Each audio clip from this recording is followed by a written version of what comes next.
산업연구원의 송우경입니다. 먼저 오늘 그 브릿지 경제 신문 창간 10주년을 축하드리고 이 창간 10주년을 기념하는 이 또 포럼에 발표 기회를 주셔서 고맙게 생각하고 있습니다. 제가 말씀드릴 내용은 앞서 환영사에서도 많이 이야기됐던 우리가 지금 안고 있는 이 저출산, 그 다음에 지역 소멸, 그리고 이 과정에서 중요한 역할을 하게 되는 지역 산업과 기업의 일자리에 대한 이야기입니다.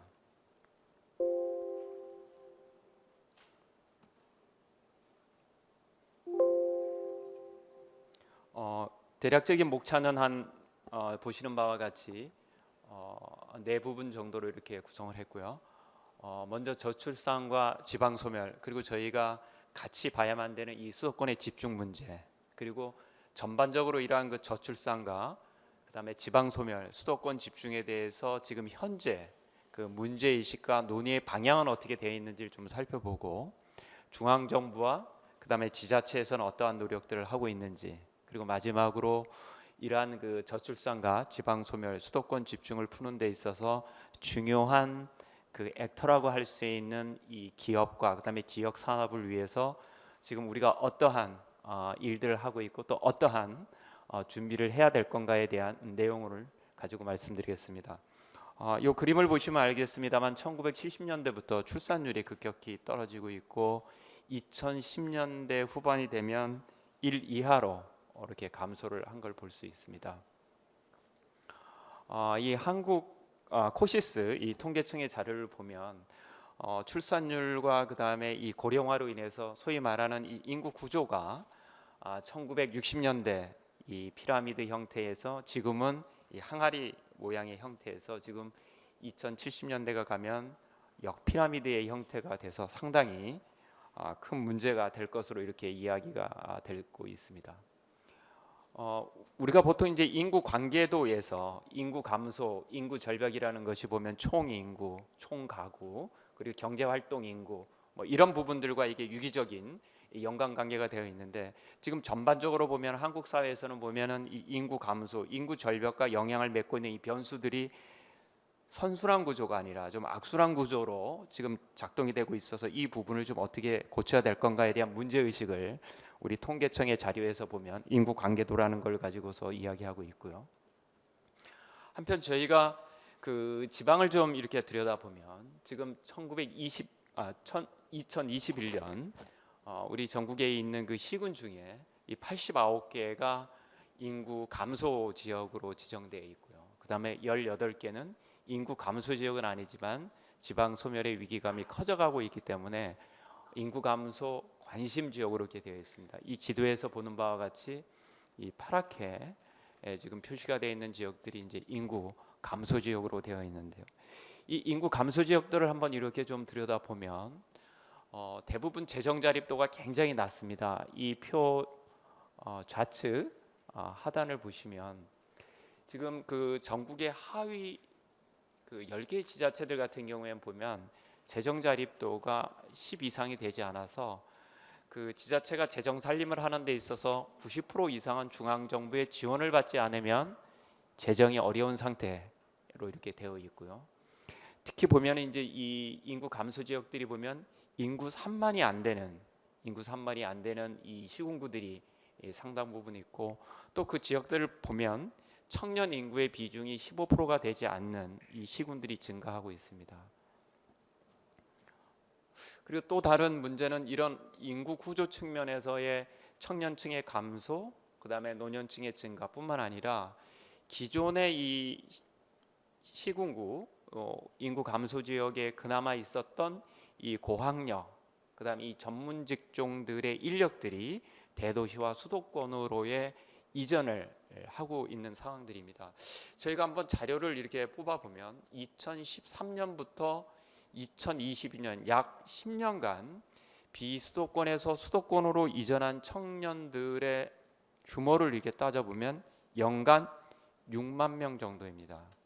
그 2013년부터 22년까지 비수도권에서 매년 6만 명 정도의 청년층들이 이 수도권으로 이전한 이런 데이터들을 볼 수 있는데, 이제 이런 부분들이 결국은 이제 이 수도권 집중하고 연계가 되어 있습니다.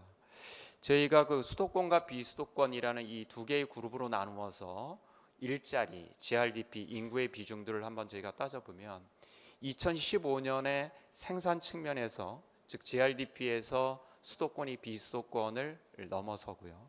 그 다음에 2년 뒤인 2017년에 전국에 있는 일자리 중에 수도권의 비중이 50%를 넘어서고, 그리고 또 2년 뒤인 2019년에는 수도권의 인구 비중이 비수도권을 능가하는 이런 현상을 지금 보고 있습니다. 그래서 2년 단위로 생산 부분에 있어서, 또 2년 뒤에는 일자리에 있어서, 그리고 2년 뒤에는 인구 부분에 있어서 이 수도권의 이 비중이 50%를 넘어선 그런 상황이고, 이러한 현상은 지금도 진행이 되고 있습니다.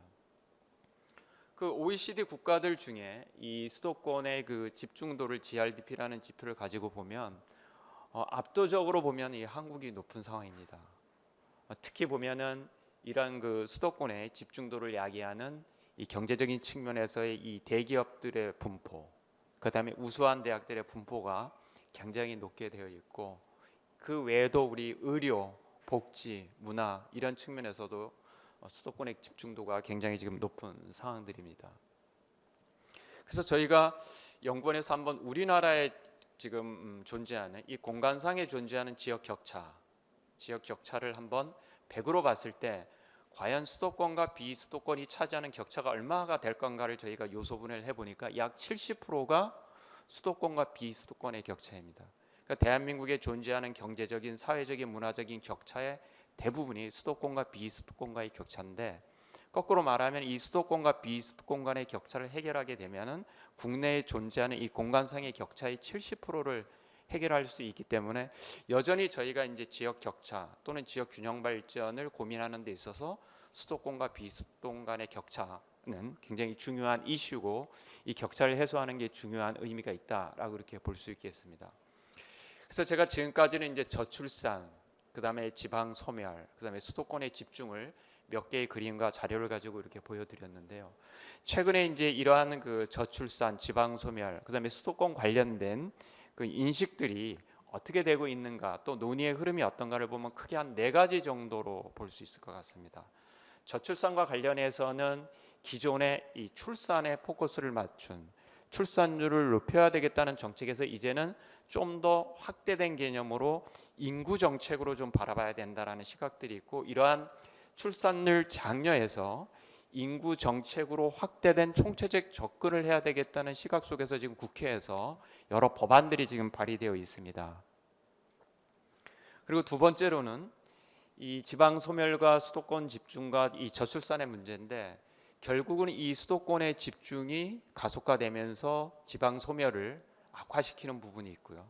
또 하나는 이 수도권의 청년들의 집중, 아까 말씀드린 것처럼 연간 6만 명 정도의 이 청장년들이 수도권으로 이동을 하고 있는데, 이 수도권의 이 집중 문제가 바로 이제 이 청년들의 주거 문제, 그다음에 일자리 경쟁 문제. 그래서 주거 확보라든가 일자리 경쟁이 심각해지다 보니까 이 청년들의 결혼이라든가 출산에 대한 시기, 기회를 늦추거나 아니면 포기하는 이런 현상들이 나타나고 있고요. 간단하게 제가 자료를 한번 이렇게 정리를 해보면, 이 수도권의 인구 집중과 수도권의 합계 출산율을 보면 합계 출산율이 대부분 우하향이지만 수도권의 인구 집중이 가속화된 2015년, 16년을 기점으로 수도권의 합계 출산율이 급격히 떨어지는 것을 볼 수 있습니다. 그리고 또 하나의 그 논의와 지금 그 어떻게 보면 이제 공감대가 만들어지는 두 번째 부분은, 자 그렇다면 이 비수도권에, 이 지방에 보면은 왜 청년들이 수도권으로 떠나는가? 이 청년들이 수도권의 교육이라든가 양질의 일자리를 찾아서 떠나는데, 그 이유는 비수도권에는 청년들이 선호하는 양질의 일자리, 그다음에 신산업 기반이 굉장히 약한 거죠. 그 이유는 지방의 혁신 역량들이 굉장히 약하기 때문에 어떻게 하면은 지방의 혁신 역량을 높여서 지방에도 신산업과 양질의 일자리를 만들 수 있을 것인가에 대한 문제 의식과 그거에 대한 노력들이 전개되고 있다, 이 말씀을 드리고요.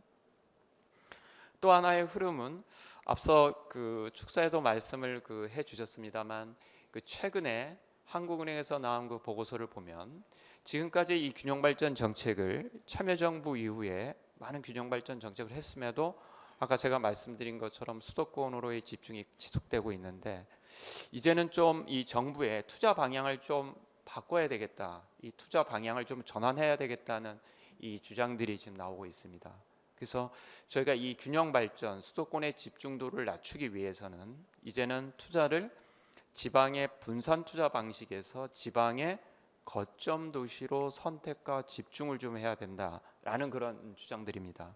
그래서 저희가 가지고 있는 이 제한된 재원을 비수도권에 있는 거점 도시에 집중 투자를 하고, 이 집중 투자와 연계해서 청년들이 선호하는 주거 문제, 문화 문제, 공동체 문제를 해결했을 때 우리가 그 수도권에도 비수도권으로의 청년들이 이주를 할 수 있고, 또 비수도권에 있는 청년들이 수도권으로 이탈하지 않는 그런 여건들이 조성되기 때문에 비수도권 거점 도시의 집중 투자, 그다음 이 집중 투자와 연계된 주거와 문화와 공동체에 대한 복합적 형성, 이런 부분들이 중요하다라는 보고서를 낸 바 있고요.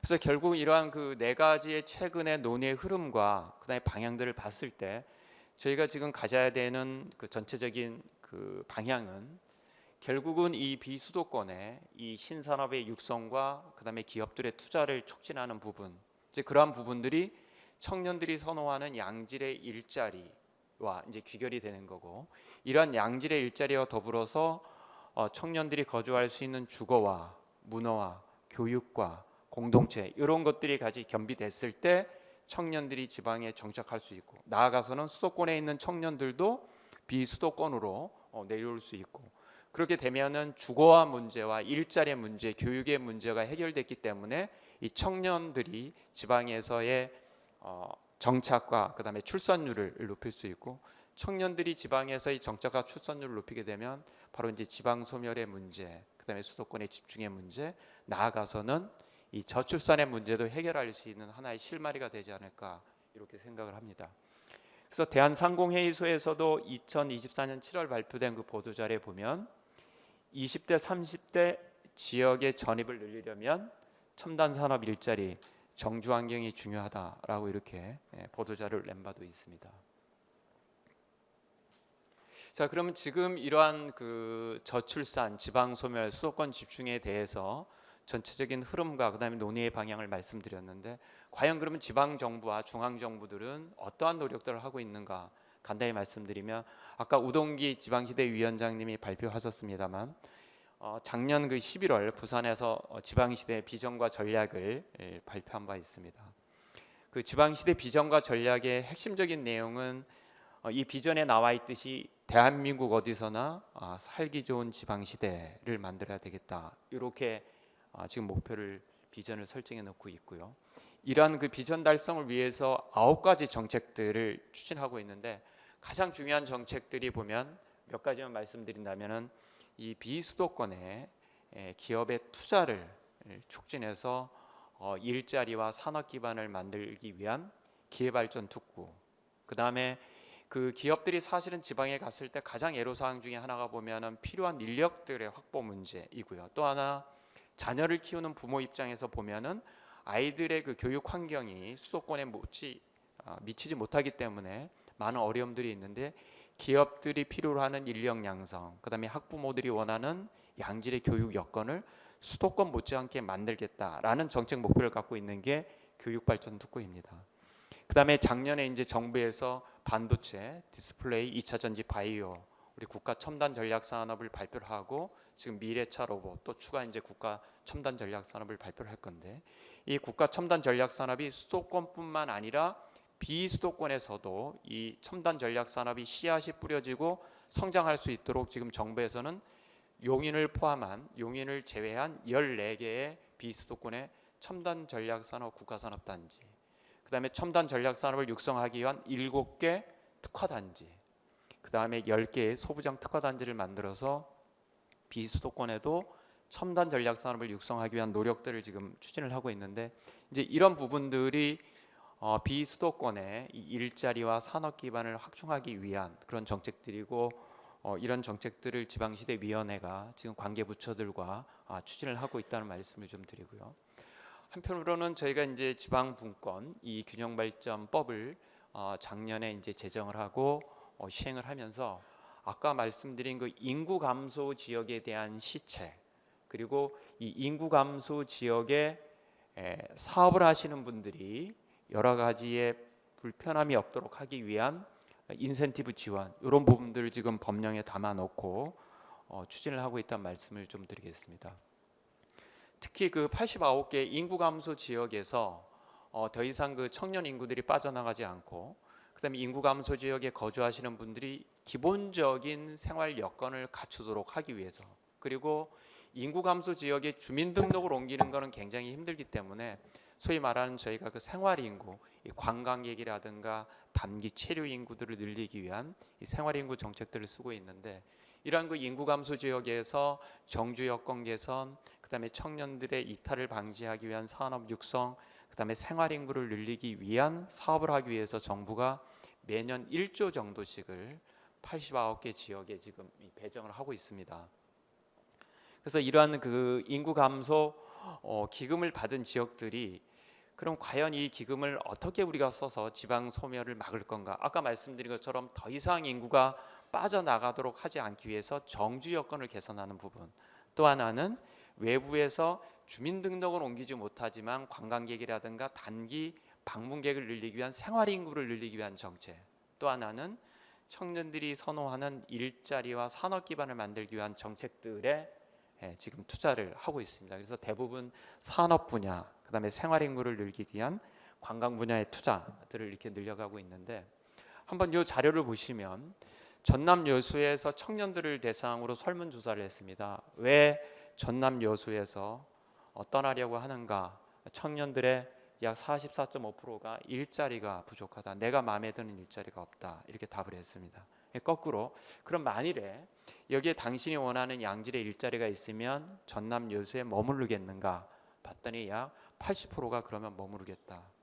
요 하나의 요 그림들을 보면 이 지방의 청년들을 정착시키는 데 있어서 이 일자리가 얼마나 중요한가라는 것을 보여주는 그 설문조사였고요. 전북 익산이나 강원도 강릉, 그다음에 경북 영양에서의 저희들이 조사를 해봐도 대부분의 청년들이 일자리 때문에 지역을 떠나고 일자리가 지역에 만들어진다면 정착하겠다라는 이런 이야기를 하고 있어서 앞서 말씀드린 것처럼 이 일자리가 굉장히 중요한 그런 요소다라는 말씀을 드리고요. 아까 그 중앙정부 차원에서는 이제 지방시대위원회를 중심으로 지방시대의 비전을 발표하고 기회발전 특구, 교육발전 특구, 첨단산업 육성 등의 정책들을 하고 있는데요. 지자체 입장에서도 보면 나름 열심히 노력들을 하고 계신 것 같아요. 보면은 영광의 이모빌리티부터 경남 사천의 우주 항공산업들, 인구 감소 지역에서도 나름 신산업, 또 양질의 일자리를 창출하기 위한 노력들을 지금 전개를 하고 있습니다. 근데 과연 이러한 노력들이 지금 성공적인가? 만일에 지금 중앙정부가 써왔던 균형발전 정책, 그 다음에 지자체가 쓰고 있는 이 인구 감소에 대한 대응 정책들이 효과가 있었다면은 아마 수도권으로의 청년들의 집중, 그 다음에 지방소멸, 저출산, 이런 부분들의 긍정적인 어떤 개선 효과가 있어야 될 텐데 아직은 그런 부분들이 가시화되고 있지는 않은 것 같습니다. 아까 복지부 차관님께서 올해 이제 출산율이 작년보다는 개선된 부분들을 말씀하셔가지고 긍정적인 시그널이라고 생각이 되는데, 그렇다면 저희가 이제 그 비수도권의 청년들의 정착, 청년들의 출산율 제고를 위해서 가장 중요한 부분이 청년들이 원하는 일자리, 그다음에 일자리를 만드는 기업의 투자, 그다음에 이 기업들의 묶음인 이 산업을 잘 육성을 해야 되는데 우리가 그럼 앞으로 어떻게 해야 될 건가에 대한 부분들에 대해서 몇 가지 말씀을 드리겠습니다. 지역산업 관련해서는 저희가 2000년대 초반부터 지역산업이 경쟁력을 가지고 위해서는 클러스터를 만들어야 된다. 그 다음에 지역혁신 체계를 만들어서 잘 가동을 해야 된다. 그리고 이 지역의 특성에 맞는, 산업의 특성에 맞는 생태계를 만들어서 경쟁력을 높여야 된다. 그리고 최근에는 보면은 지역에서 혁신의 창출의 거점이라고 하는 이 대학과, 그 다음에 지자체와 산업이 융복합적으로 움직여야 된다라는 트리플 헬릭스 뭐 이런 논의들이 있습니다. 이런 논의들을 보면 핵심적으로 관통하는 이야기는 결국은 지역에서 산업을 육성하고 기업이 경쟁력을 갖기 위해서는 대학과 지자체와 기업들이 상호 협력, 상호 유기적인 협업, 상호 혁신의 활동들을 적극적으로 역동적으로 해야 된다는 부분입니다. 근데 과연 지금 우리가 이러한 그 산학연의 협력 체계가 잘 가동이 되었는가? 물론 일견 성공적인 모습도 있지만 그렇지 않은 부분도 있는 것 같습니다. 그래서 저희가 이런 산학연, 이 유기체적인 이 협력 체계를 잘 가동하는 부분들, 잘 구축하는 부분들에 대해서 다시 한번 저희가 좀 생각해 볼 필요가 있는 것 같고요. 그다음에 이제 이근 교수님이 말씀하시는 것처럼 저희가 이제 비수도권에서 새로운 산업들을 육성할 때 과연 수도권에서 하고 있는 다른 지역에서 하고 있는 산업들을 모방해서 저희가 따라가는 경우에는 굉장히 지속 가능성이라든가 경쟁력 확보에 어려움이 있기 때문에 다소 더디더라도 다소 힘들더라도 그 지역이 가지고 있는 비교 우위의 요소, 그다음에 그 지역이 가지고 있는 장점들을 활용해서 그 지역만의 차별적인 발전 경로, 차별적인 산업 발전 전략을 만들어야 된다. 이런 부분들에 대한 강조를 하고 있기 때문에 이 부분 역시 지역에 있는 이 대학과 지자체, 기업, 연구소들이 협업을 통해서 발전 경로를 한번 탐색할 필요가 있다. 이 말씀을 드리고요. 그다음에 이제 보시마 교수님 말씀하시는 것처럼 그럼 지역에서 우리가 산업을 육성할 때 어느 산업을 포커싱해 갖고 육성할 건가? 결국은 우리가 전략 산업을 타겟팅해야 되는데 전략 산업을 선정해야 되는데 아까 제가 지자체에서 보면은 우리 사천 같은 경우는 항공, 전남 영광은 이모빌리티, 그다음에 경북 상주는 2차 전지 이렇게 타겟팅을 해서 가고 있습니다. 근데 저희가 이제 타겟팅을 할 때 꼭 염두에 둬야 될 게 하나는 과연 이 타겟팅하는 전략 산업이 우리가 가지고 있는 이 비교 우위의 역량과 그다음에 내가 가지고 있는 이 역량과 맞는가? 우리 관련성, 연관성 측면에서 봐야 될 부분이 있고요.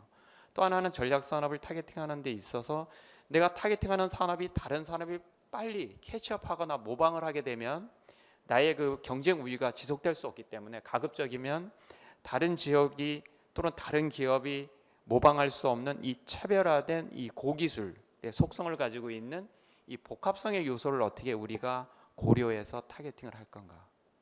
그래서 결국은 저희가 이 지역 산업을 타겟팅할 때 이 지역이 가지고 있는 보유 역량과의 연관성, 그리고 이 차별성과 고기술의 요소인 복합성을 잘 고려해서 이 타겟팅을 좀 할 필요가 있다. 이런 부분도 다시 한번 저희가 생각해 볼 대목인 것 같고요. 특히 아까 말씀드린 것처럼 지금 이제 산업 육성을 하기 위해서는 이 생태계 조성이 굉장히 중요하기 때문에 이런 그 생태계를 지역에 맞게 지역에 특화된 생태계 조성을 어떻게 할 건가 이런 부분에 대해서도 다시 한번 좀 생각을 해볼 필요가 있는 것 같습니다. 그래서 지금 이제 정부에서도 이 비수도권에 이러한 지역 산업들이 성장하고 그다음에 안착할 수 있도록 지방지대 종합계획에도 보면은 지역 혁신 성장 이 전략 부분에 6대 전략과 이 17개 이 실천 과제들을 좀 추진을 하고 있습니다.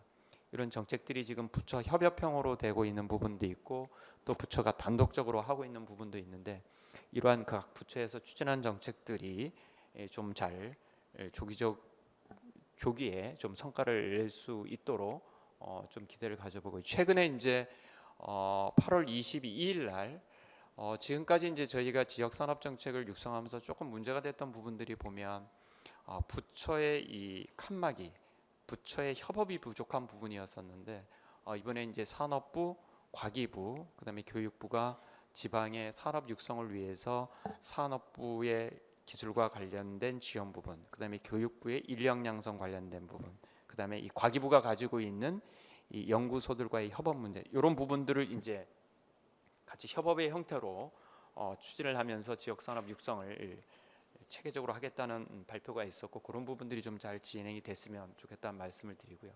그다음에 이제 기업의 입장에서는 어떻게 해야 될 건가? 결국은 기업의 입장에서는 두 가지인 것 같습니다. 하나는 지금 지방 정부가 추진하고 있는 많은 정책들이 있습니다. 기회발전 특구, 교육발전 특구, 라이즈 사업 이런 사업들에 좀 관심을 가지고 이 기업도 그런 기회발전 특구나 교육발전 특구 그다음에 라이즈 사업의 추진 주체이기 때문에 좀 더 기업들이 관심을 가지고 비수도권에 추진되는 이런 사업에 적극적으로 참여할 필요가 있다는 거고, 그다음에 그러한 사업을 참여하면서 기업이 가지고 있는 또 기업이 느꼈던 문제점들을 계속 정부에 피드백 시켜서 실질적으로 이러한 제도들이 성과를 내고 기업도 경쟁력을 높여가고 또 투자를 늘리고 일자리를 만드는 이 선순환 구조가 될 필요가 있다는 말씀을 드리겠습니다.